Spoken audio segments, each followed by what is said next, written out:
नमस्कार, मैं हूं सिमरनजीत सिंह और आप देख रहे हैं मनी सेंट्रल, जहां हम आपकी फाइनेंशियल लाइफ को बनाते हैं बिल्कुल आसान।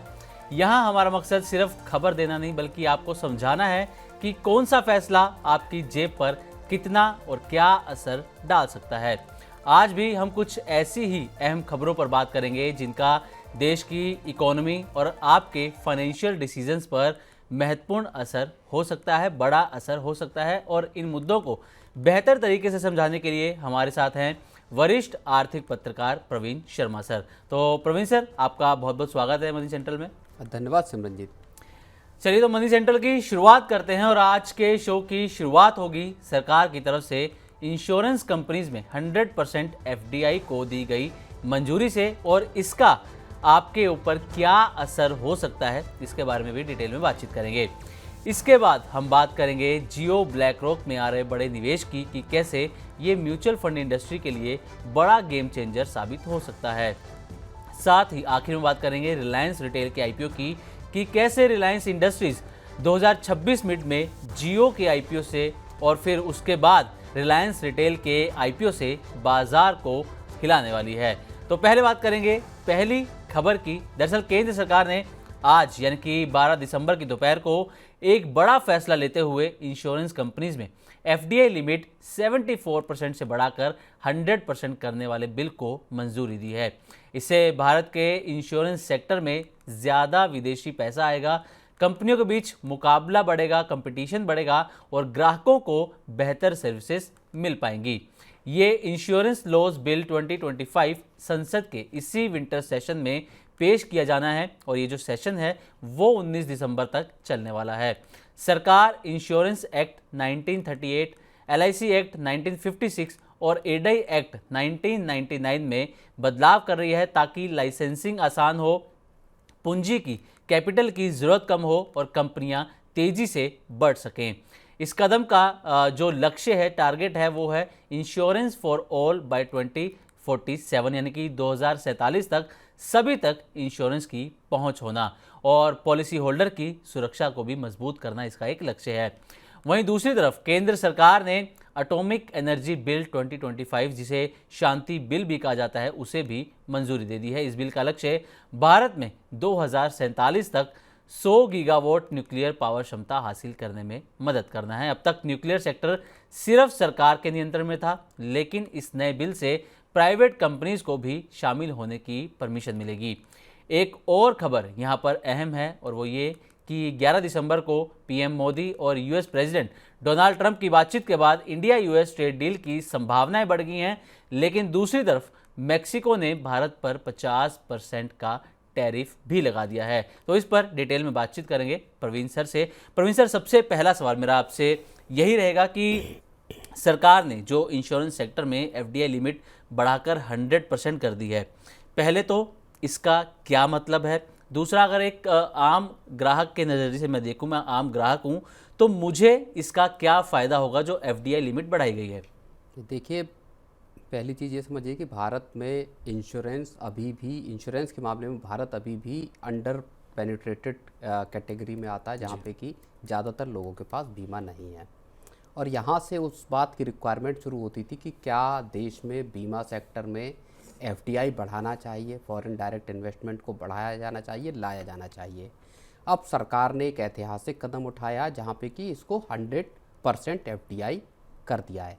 100% एफडीआई इंश्योरेंस सेक्टर में करने का ये मतलब है कि दुनिया भर की जो इंश्योरेंस कंपनियां हैं, अब वो सीधे भारत के बीमा सेक्टर में स्टेप अप कर सकती हैं, कदम रख सकती हैं, अपने ऑफिस दफ्तर खोल सकती हैं, कारोबार कर सकती हैं। अभी तक रिक्वायरमेंट ये थी कि आपको एक वेंचर बनाना है, वेंचर बनाकर आपको बिजनेस करना है। अब पूरी की पूरी किसी भारतीय बीमा कंपनी को एक्वायर कर सकती हैं और इंडिपेंडेंटली अपना बिजनेस चला सकती हैं। भारत में बीमा सेक्टर बड़ी संभावनाओं वाला सेक्टर है, जहाँ पे कि आने वाले वक्त में आप समझिए कि 125 करोड़ 140 करोड़ लोगों की आबादी वाले देश में अभी भी बीमा की पहुंच ना के बराबर है। अभी का अगर आप साइज देखेंगे तो लगभग 146 बिलियन डॉलर का इंश्योरेंस सेक्टर का मार्केट है, जिसके अगले ही साल 2026 में ही 222 बिलियन डॉलर को क्रॉस कर जाने की उम्मीद है। इसका मतलब ये आप समझिए कि बीमा सेक्टर का दायरा बढ़ेगा, नई कंपनियां भारत में एंटर करेंगी, कंपटीशन बढ़ेगा और हो सकता है कंपटीशन जब बढ़ेगा तो प्राइसिंग का या जो प्रीमियम है वो थोड़े कम हो सकते हैं यहाँ से आके। और हमने हाल में देखा था जब जीएसटी कटौती हुई थी तो फिर जो इंश्योरेंस है वहाँ पे भी जीएसटी को कट किया था। ग्राहकों के लिए फ़ायदा ये हो सकता है कि पहली बात तो एक आपको ज़्यादा ऑप्शन मिलेंगे, दूसरी बात जब मार्केट में कंपटीशन बढ़ेगा तो हो सकता है जो प्रीमियम है या कुछ इनोवेटिव प्लान्स भी आ सकते हैं और दूसरा प्रीमियम भी कुछ कम होते हुए दिखाई दे सकते हैं यहाँ पे। बिल्कुल। तो प्रवीण सर, 100% एफडीआई लिमिट से ज़्यादा कंपनीज आएंगी, तो उम्मीद है कि जो प्रीमियम है वो कम हो सकते हैं, और क्या कंपनीज के लिए जो कैपिटल है वो जुटाना इजी होगा, और नए प्रोडक्ट लाना कंपनीज के लिए कितना आसान हो जाएगा? नहीं देखिए, नए प्रोडक्ट लाने में एक तो ग्लोबल जो प्रोडक्ट एक तरह से कहें इनोवेशन है उसका भारत में हम उन इनोवेशंस को देख सकते हैं। इंश्योरेंस सेक्टर में बहुत सारे, चाहे जनरल इंश्योरेंस हो चाहे लाइफ इंश्योरेंस हो, यहाँ पे अलग अलग जब कंपनियाँ आएंगी, ग्लोबल लेवल की कंपनियाँ आएंगी तो इस मार्केट का विस्तार भी अच्छा होगा और गांव देहात तक कंपनियों के पहुँचने की मुहिम भी बढ़ेगी। साथ ही साथ जो कंपनियां, जो भारतीय कंपनियां जो इस बिजनेस से एग्जिट करना चाहती हैं, बहुत सारे अभी जितने भी हैं वो सारे के सारे जॉइंट वेंचर में इंश्योरेंस सेक्टर में काम करें, चाहे हेल्थ इंश्योरेंस को देख लीजिए बाकी। अब उसमें अगर कोई भारतीय कंपनी एग्जिट करना चाहती है तो उसकी जो करस्पॉन्डिंग विदेशी कंपनी है वो वहाँ उस पूरे वेंचर को एक्वायर कर सकती है और वहाँ से फिर अपने पूरे बिजनेस को आगे ले जा सकती है।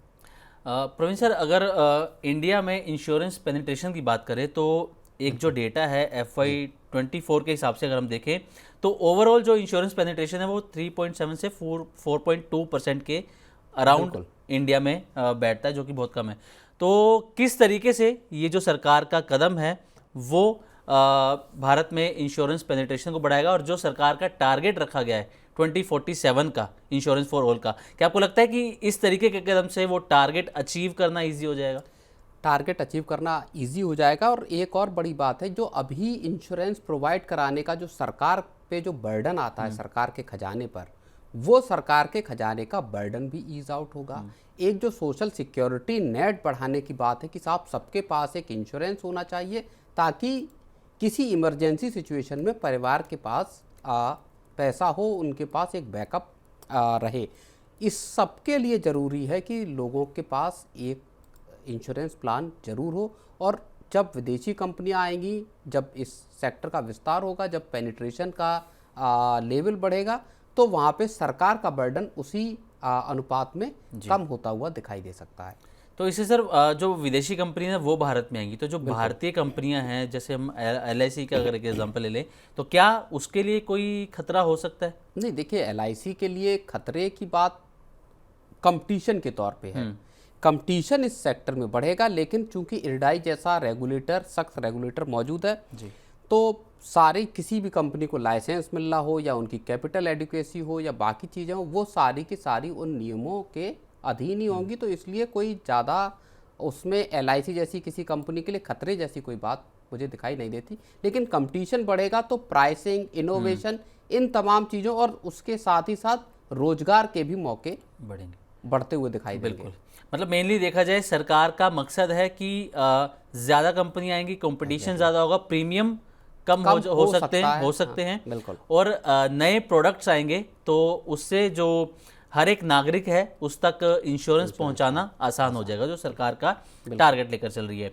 अच्छा सर, इसी में हमने एक और जिक्र किया कि एटॉमिक बिल का, तो अभी तक नियंत्रण सरकार के पास रहता था, लेकिन अब प्राइवेट कंपनीज को भी परमिशन दी जा रही है।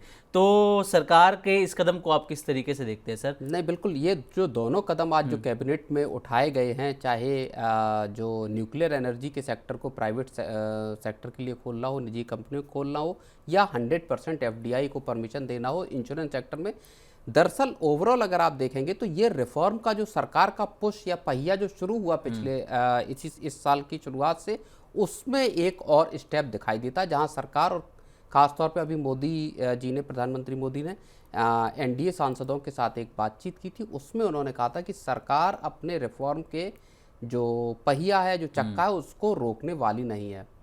तो उसी कड़ी में ये कदम है जहां कैबिनेट ने इस बिल को भी अप्रूवल दिया है। लंबे वक्त से इस बात के कयास लगाए जा रहे थे, उम्मीदें थी कि जो एटॉमिक एनर्जी है, न्यूक्लियर पावर है, वहाँ पे निजी कंपनियों को इसकी इजाज़त दी जाएगी इस सेक्टर में। जैसे सरकार ने एरोस्पेस सेक्टर में प्राइवेट कंपनियों को परमिशन दी कि आप इस सेक्टर में कामकाज कर सकते हैं। उसके पहले डिफेंस सेक्टर में सरकार ने दी।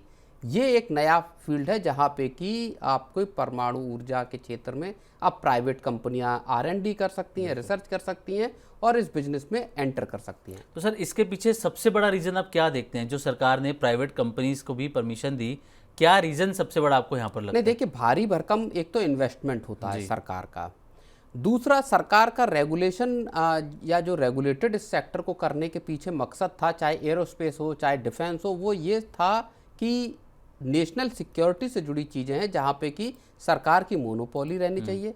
प्राइवेट कंपनी के हाथ में इन सेक्टर्स को देने का मतलब कहीं ये ना हो कि देश की सिक्योरिटी खतरे में पड़ जाए। अब चूंकि बहुत सारा उसमें आगे बढ़ चुके हैं, देश आत्मनिर्भर है तमाम चीज़ों में, न्यूक्लियर एनर्जी में सरकार के ऊपर जितना, अब आप प्राइवेट सेक्टर की कंपनी अगर आएंगी, सरकार के ऊपर बर्डन थोड़ा यहाँ पे खजाने पर कम होगा। प्राइवेट सेक्टर की कंपनियां आके एटॉमिक एनर्जी में रिसर्च कर सकती हैं, वहाँ पे रेवेन्यू जनरेशन का एक बड़ा फील्ड है जहाँ पे कि मौका उनके लिए पैदा हो सकता है। सर, वैसे तो सरकार के इस फैसले के कई सारे पहलू निकलते हैं हम देखें तो। अच्छा, एक पहलू या एक बात ये भी कही जा रही है कि इससे जो इलेक्ट्रिसिटी प्रोडक्शन होगा उसका भी वो भी सस्ता हो सकता है और आम लोगों को यहाँ से भी एक राहत मिल सकती है। बिल्कुल, ये चीज़ भी है कि जो देश की एनर्जी रिक्वायरमेंट है वो लगातार बढ़ रही है और उसमें रिन्यूएबल एनर्जी का भी हिस्सा बढ़ रहा है। लेकिन आपकी थर्मल, न्यूक्लियर एनर्जी और रिन्यूएबल एनर्जी, इन तीनों में एक बैलेंस बनाने, खास तौर पे आप जब कोल बेस्ड जब पावर प्लांट को आप चाहते हैं कि धीरे धीरे उनको फेज आउट किया जाए, तो वहाँ पे न्यूक्लियर एनर्जी आपकी देश की, बढ़ते हुए देश की जो एनर्जी रिक्वायरमेंट है उसको पूरा करने में मददगार साबित हो सकती है। तो ये एक बड़ा जाहिर तौर पे एक बड़ा फैक्टर है। बिल्कुल, ये सरकार ने बड़े कदम, बड़े रिफॉर्म हम कह सकते हैं जो दो उठाए हैं, 100% FDI और एटॉमिक बिल जो सरकार लेके आई है। अच्छा सर, इससे थोड़ा सा अलग हटते हैं, अब आ जाते हैं इंडिया और US की डील पर। तो 11 दिसंबर को PM मोदी की और US प्रेसिडेंट की बातचीत हुई और उसके बाद कयास ये लगाए जा रहे हैं कि अब जल्द ही जो ट्रेड डील पिछले कई महीनों से लटकी हुई है, भारत 50% टैरिफ भी झेल रहा है, तो जल्द ही वो डील भी हो सकती है। तो आपको क्या लगता है कि क्या इस नए साल पर हमें इस ट्रेड डील का तोहफा मिलने वाला है? देखिए, अब जो अभी एक दिन पहले की बात है, जो CA हैं V अनंत नागेश्वरन, उन्होंने एक बात ये कही थी कि जो भारत और अमेरिका के बीच डील के मामले तकरीबन आयरन आउट हो गए हैं, जो मसले थे, और मुझे आश्चर्य होगा अगर ये डील अगले साल मार्च तक ना हो। तो इस लिहाज में ऐसा लग रहा है कि चीज़ें सेटल हो गई हैं दोनों देशों के बीच में। अमेरिका के भी जो चीफ ट्रेड रिप्रेजेंटेटिव हैं, उनका भी एक बयान आया था जिसमें उन्होंने ये कहा था कि भारत ने जो डील ऑफ़र की है वो दुनिया के किसी भी देश की ऑफ़र की गई डील में सबसे बेहतर है। इसके बाद कल प्रधानमंत्री मोदी की और राष्ट्रपति ट्रंप के बीच में बात हुई, जिसमें कॉपरेशन, आपसी कॉपरेशन के साथ साथ ट्रेड को लेके भी बातचीत हुई। लेकिन यहाँ पे एक चीज़ बेहद अहम है, जो एक कॉमर्स मिनिस्टर पीयूष गोयल का बयान आया है, जिसमें उन्होंने ये कहा है कि हमने अपनी तरफ से ऑफ़र दे दिया है, चीज़ें कर ली हैं, अब अमेरिका की बारी है, उसको अगर ये ऑफ़र ठीक लगता है तो डील हो, नहीं लगता है तो वो अपना टाइम लें इस पे। भारत को कोई हड़बड़ी, कोई जल्दबाजी नहीं है इस डील को करने की। इसका मतलब थोड़ा सा संशय, थोड़ी सी आशंका यहाँ पे पैदा होती है कि क्या चीज़ें, और जबकि अभी 9 तारीख से लेकर 12 तारीख तक जो US ट्रेड की जो रिप्रेजेंटेटिव्स की एक टीम है वो भारतीय है, तो वो बातचीत चल रही है उनकी। और इसमें आप ये समझकर चलिए कि अगर पीयूष गोयल का ये बयान आया है तो मुझे लगता है कि अभी थोड़ा और वक्त लग सकता है। इस साल के आखिर तक क्या डील हो पाएगी, दिसंबर के एंड तक, थोड़ा सा मुश्किल लगता है। हो सकता है ये अगले साल के उस तक जाए, जनवरी फरवरी तक। बड़ी चीज़ ये है, लेकिन झटका एक यहाँ पे भारत को जरूर लगा है, जो मैक्सिको के हवाले से लगा है। बिल्कुल, मैक्सिको की अब हम बात कर लेते हैं sir. India US trade deal की हमने बात कर ली। वहाँ पर उम्मीद जताई जा रही है कि जल्द ही डील हो सकती है, लेकिन दूसरी तरफ मैक्सिको ने हमारे ऊपर 50% टैरिफ लगा दिया, और सिर्फ हमारे पर नहीं बल्कि China, south Korea, Asian countries काफ़ी सारी हैं जिन पर ये 50% टैरिफ लगाया। और भारत में जो सबसे ज़्यादा इम्पैक्ट होता हुआ नजर आएगा वो ऑटोमोबाइल सेक्टर हो गया, कपड़े, स्टील, प्लास्टिक, ये जो सब हम वहाँ पर भेजते हैं चीज़ें। तो अगर हम एक्सपर्ट्स भी ये कह रहे हैं कि जो ऑटोमोबाइल सेक्टर है, ऑटो इंडस्ट्री है, इस पर बड़ा इम्पैक्ट पड़ेगा। तो अगर वहाँ पर वो ज़्यादा पैसा चुकाएंगी कार कंपनीज, तो क्या वो पैसा फिर भारतीय बाज़ार से, भारतीय कस्टमर से वसूला जाएगा? नहीं, बिल्कुल। देखिए, ये जहाँ हम अमेरिका के साथ डील को लेके अभी एक कन्फ्यूजन की स्थिति बनी हुई है कि डील अभी तक हो नहीं पाई है, ऐसे वक्त में मैक्सिको ने एक बड़ा झटका दिया है, जहाँ पे कि उसने 1400 से ज़्यादा सामानों पे 5 से लेके 50% तक का टैरिफ लगा दिया है। अब वैसे भारत की मैक्सिको के साथ बहुत ज़्यादा एक्सपोर्ट भारत का मैक्सिको को नहीं है। ओवरऑल जो भारत का एक्सपोर्ट है दुनिया भर को, उसमें 1.3% की हिस्सेदारी है, और लगभग $6.25 बिलियन का भारत एक्सपोर्ट करता है। लेकिन इसमें इंजीनियरिंग गुड्स की हिस्सेदारी लंबी चौड़ी है। तकरीबन $3.5 अरब का इंजीनियरिंग गुड्स होता है, जिसमें ऑटो कंपोनेंट, गाड़ियाँ, ये भी शामिल हैं।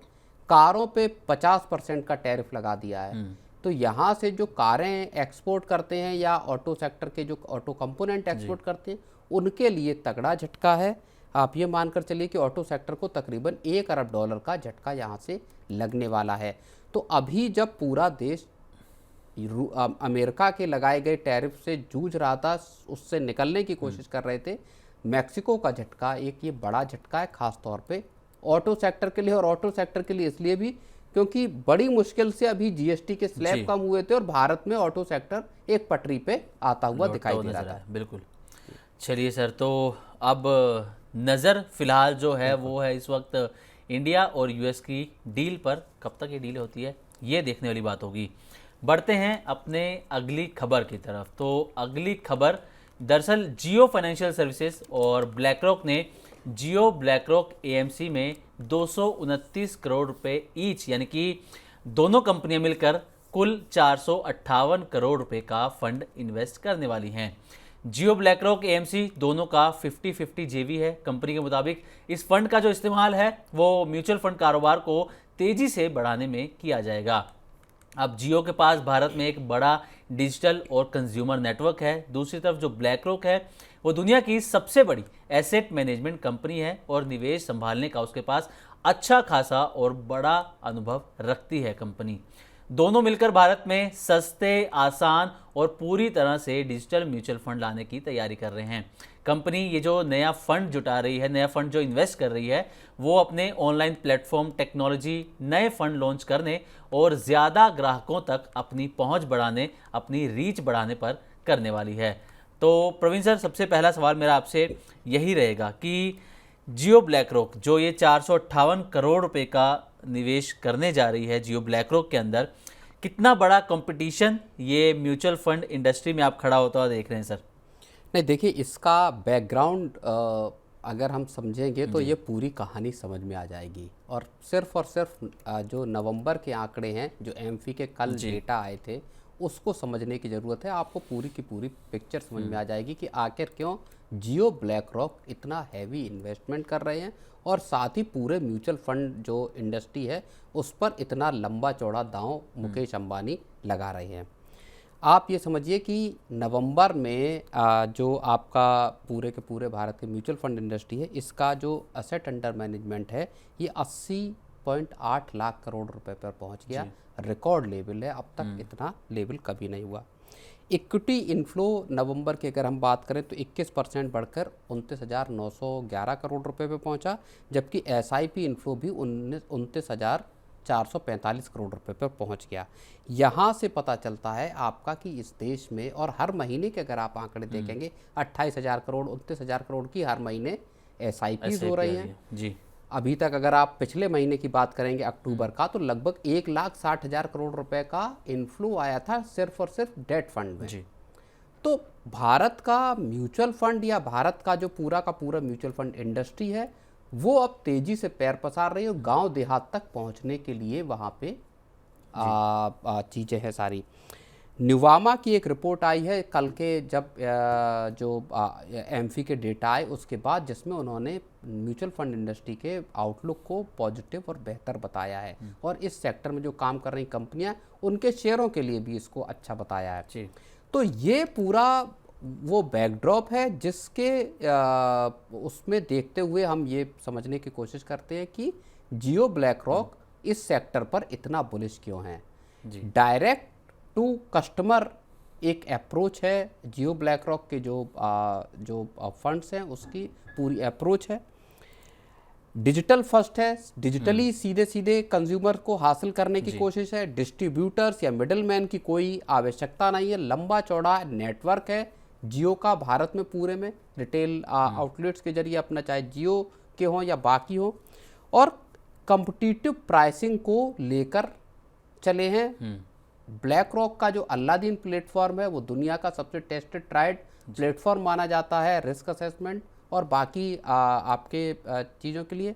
पैसिव फंड समेत कई तरह के फंड जो है जियो ब्लैक रॉक लॉन्च कर चुका। तो अब आप समझ सकते हैं कि भारत के जो बड़ी आबादी है उसके इन्वेस्टमेंट पर एक नज़र है जियो ब्लैक रॉक की और इस पूरे सेक्टर में अपना हिस्सा सिक्योर करने की एक कोशिश है। अच्छा सर, एक रिलायंस के बारे में बात कही जाती है कि जिस भी फील्ड में वो कदम रखते हैं उस पर एकदम मतलब अपना कब्जा जमा लेते हैं, हम यूँ कहें क्यों। चाहे हम जियो की ही बात कर लें, जब से वो टेलीकॉम इंडस्ट्री में आई है तब से जियो आप देखिए टॉप कंपनी में, हालांकि कंपनी भी 2-3 ही है भारत में मेनली देखा जाए, लेकिन जियो का नाम टॉप में आता है। तो क्या अब जो ये बड़ा दाव कंपनी खेल रही है, क्या इससे हम ये मानकर चलें कि कंपटीशन इतना बढ़ जाएगा कि कंपनियां जीरो कमीशन फंड्स लाने के लिए भी तैयार हो जाएंगी? नहीं, देखिए कंपटीशन जाहिर तौर पर इस सेक्टर में बढ़ने की पूरी उम्मीद है और जियो ब्लैक रॉक ने आके ये चीज़ की भी है। कंपनियों के लिए अपने प्राइसिंग को और अपने जो आम लोगों तक कैसे पहुंचा जाए, पूरा का पूरा जो डिस्ट्रीब्यूशन नेटवर्क है, उस सब पे फिर से नज़र दौड़ाने की ज़रूरत जरूर आ पड़ी है बाकी की जो कंपनियां हैं। तो सस्ते प्राइसिंग मॉडल के बेस पर और डिजिटल फर्स्ट के मॉडल के बेस पे जियो ब्लैक रॉक गांव देहात छोटी से, मान लीजिए 500 रुपये के मिनिमम जो साइज़ है उसके जरिए आप सिप कर सकते हैं। इस तरह से गांव देहात तक पहुंचने की एक बड़ी कोशिश है ये। बिल्कुल। तो ये आप मतलब कहा जा सकता है कि आने वाले 2-3 साल में जो जियो ब्लैक रॉक है वो टॉप एएमसी, टॉप जो 2-3 एएमसीज हैं उसमें भी शामिल हो सकती है, जिस तरीके से वो अपना एक्सपेंशन कर रहे हैं, अब पैसा लगा रहे हैं उसके अंदर। नहीं, बिल्कुल हो सकते हैं। इसमें जिस तरह से फंड ला रहे हैं, जिस तरह की एक्सपेंशन स्ट्रेटजी है, उसमें एक बड़ी मजबूत जो मैं कहूँगा कि मौजूदगी है वो उन्होंने दर्ज कराई है अभी तक। चलिए ठीक है सर, अब नज़र रहेगी जियो ब्लैक रॉक पर, क्योंकि कंपनी के प्लान्स काफ़ी बड़े हैं यहाँ पर और म्यूचुअल फंड इंडस्ट्री में इसका जो असर है वो आने वाले कुछ समय में नज़र आएगा। तो बढ़ते हैं अपनी अगली खबर की तरफ। दरअसल अभी तक चर्चा ये थी कि रिलायंस इंडस्ट्रीज़ 2026 में तक जियो का आईपीओ लाने वाली है और ये आईपीओ भारतीय बाजार की हिस्ट्री का सबसे बड़ा आईपीओ होगा। 40,000 करोड़ रुपए के आसपास का इसका इशू साइज बताया जा रहा है, लेकिन फाइनल इशू साइज क्या होगा ये पूरी डिटेल आने के बाद ही पता लगेगा। लेकिन जो नया अपडेट है वो ये कि जियो आईपीओ आने से पहले ही रिलायंस इंडस्ट्रीज अपनी एक और कंपनी का आईपीओ लाने की तैयारी में जुट गई है। रिपोर्ट्स के मुताबिक रिलायंस इंडस्ट्रीज अपनी रिटेल कंपनी रिलायंस रिटेल को शेयर बाजार में लाने की तैयारी में है। कंपनी का टारगेट है कि 2028 तक आईपीओ लाया जाए। इसके लिए रिलायंस अपने रिटेल कारोबार को ज़्यादा फायदे वाला बनाने पर फोकस कर रही है। कंपनी हर साल लगभग 2000 नए स्टोर खोलने की प्लानिंग बना रही है और साथ ही जो घाटे वाले स्टोर हैं उन्हें बंद भी कर रही है। कंपनी अपनी बैलेंस शीट भी मजबूत कर रही है ताकि आईपीओ से पहले उसकी वैल्यूएशन अच्छी दिखे। रिलायंस रिटेल का जो कर्ज, अगर इसकी हम बात करें तो FY24 में 53,546 करोड़ रुपए था, जो कि FY25 में घटकर 20,464 करोड़ रुपए रह गया है, जिसमें रिलेटेड पार्टी लोन भी काफ़ी कम हुए हैं। तो प्रवीण सर, पहले तो रिलायंस इंडस्ट्रीज़ की तरफ से खबर आई कि जियो का आईपीओ लाएंगे, जो कि हिस्ट्री का सबसे बड़ा आईपीओ हो सकता है अभी तक की खबरों के मुताबिक। अब खबर आ गई कि वो रिलायंस रिटेल का आईपीओ लाने की प्लानिंग में है। तो क्या रिलायंस इंडस्ट्रीज़ ने बाज़ार को हिलाने की तैयारी कर ली, हम ये कह सकते हैं?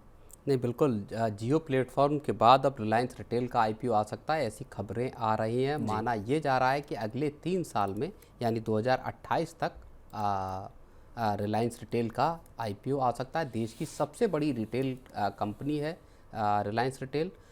और अभी फोकस जो है कंपनी का, वो फोकस है आप खुद को कर्ज कम करना, एक बात। दूसरा, आउटलेट्स को ज़्यादा प्रॉफिटेबल बनाना। तीसरी बड़ी चीज़ है जो डार्क स्टोर्स हैं, यानी क्विक कॉमर्स के सेक्टर में, जो जहाँ पे जेप्टो, जहाँ पे जोमेटो, फ्लिपकार्ट जैसी या अमेजोन भी है, इन्होंने जिस तरह से अपना पैठ बनाई है, मार्केट खड़ा किया, उस मार्केट में एंट्री करने की, उस मार्केट में ज़्यादा मौजूदगी हासिल करने की, और वहाँ पे डार्क जो स्टोर्स हैं उनकी तादाद बढ़ाने की। अभी कंपनी के अगर आप आउटलेट्स को देखेंगे तो आउटलेट्स की तादाद 19,821 है, और जो दूसरी तिमाही है उसमें ही 412 आउटलेट नए कंपनी ने खोले हैं।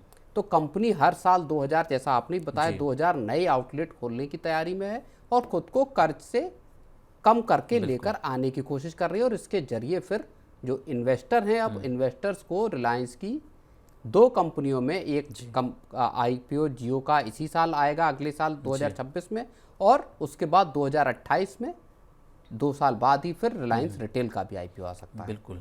सर, जो स्ट्रेटजी यहाँ पर अपनाई जा रही है हर साल 2000 नए स्टोर खोलने की, कर्ज कम करने की, इसके पीछे मकसद है कि वैल्यूएशन अच्छी हो सके कंपनी की।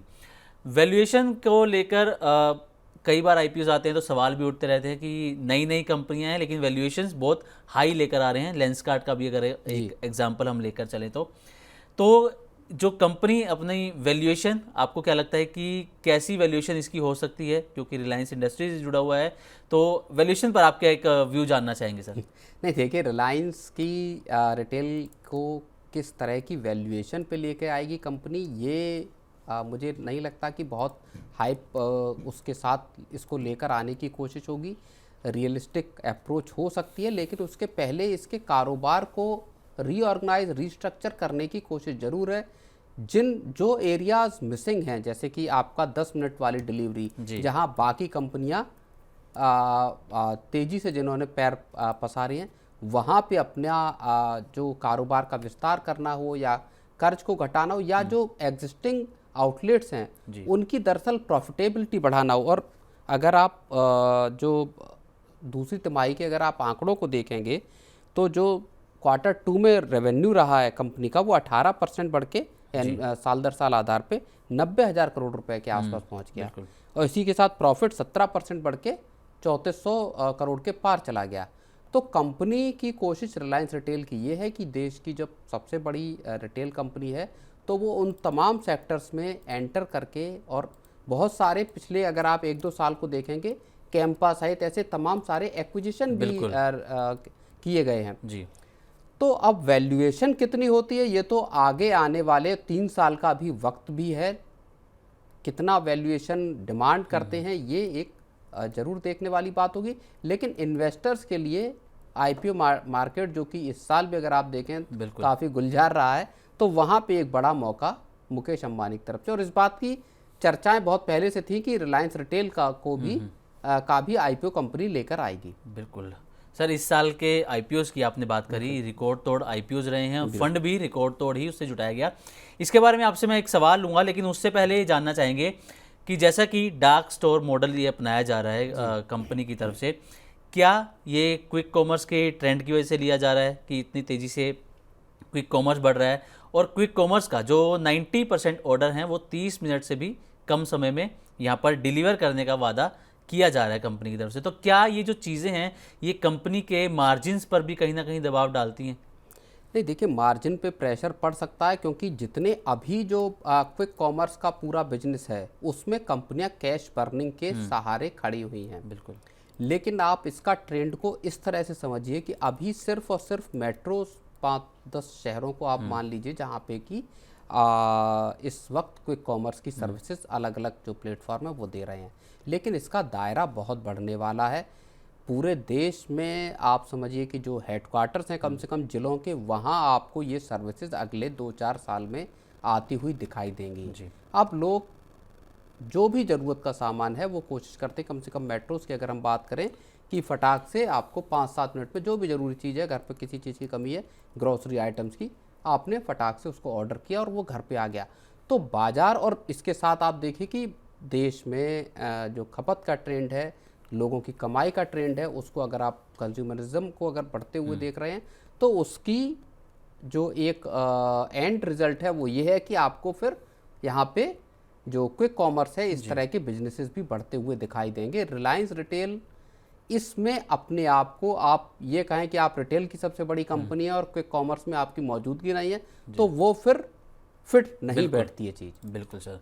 चलिए सर, अब आपने जिक्र किया था इस साल के आईपीओस का, तो एक डेटा अभी आया, मैं इस पर एक आपका व्यू लेना चाहूँगा कि 2025 में अब तक जो आईपीओस आए हैं उससे 1.75 लाख करोड़ रुपए से ज़्यादा का पैसा जुटाया गया है, लेकिन इसमें से जो एक बड़ी रकम है, 1.11 लाख करोड़ रुपए, यानी कि हम मानकर चलें जो बड़ी रकम यहाँ पर मानी जा रही है, वो पैसा जो है ओएफएस के जरिए प्रमोटर्स के पास गया है, कंपनीज के पास वो पैसा नहीं आया, जिससे अब कंपनी के पास अगर पैसा आता है तो हम ये मान के चलें कि ग्रोथ की संभावनाएं उसकी बढ़ जाती हैं। बिल्कुल। लेकिन क्योंकि इतना सारा पैसा जो है, एक बड़ा हिस्सा पोर्शन जो है वो ओएफएस के जरिए जो उसके प्रमोटर्स हैं उसके पास चला गया, तो इसको आप किस तरीके से देखते हैं कि आईपीओस तो आ रहे हैं, पैसा जुटाया जा रहा है, रिकॉर्ड भी बन रहे हैं, लेकिन कंपनी की ग्रोथ के लिए कम पैसा इस्तेमाल हो रहा है और प्रमोटर्स को एग्जिट यहाँ पर ज़्यादा दी जा रही है। नहीं, बिल्कुल ये कंसर्न बेहद जायज़ है और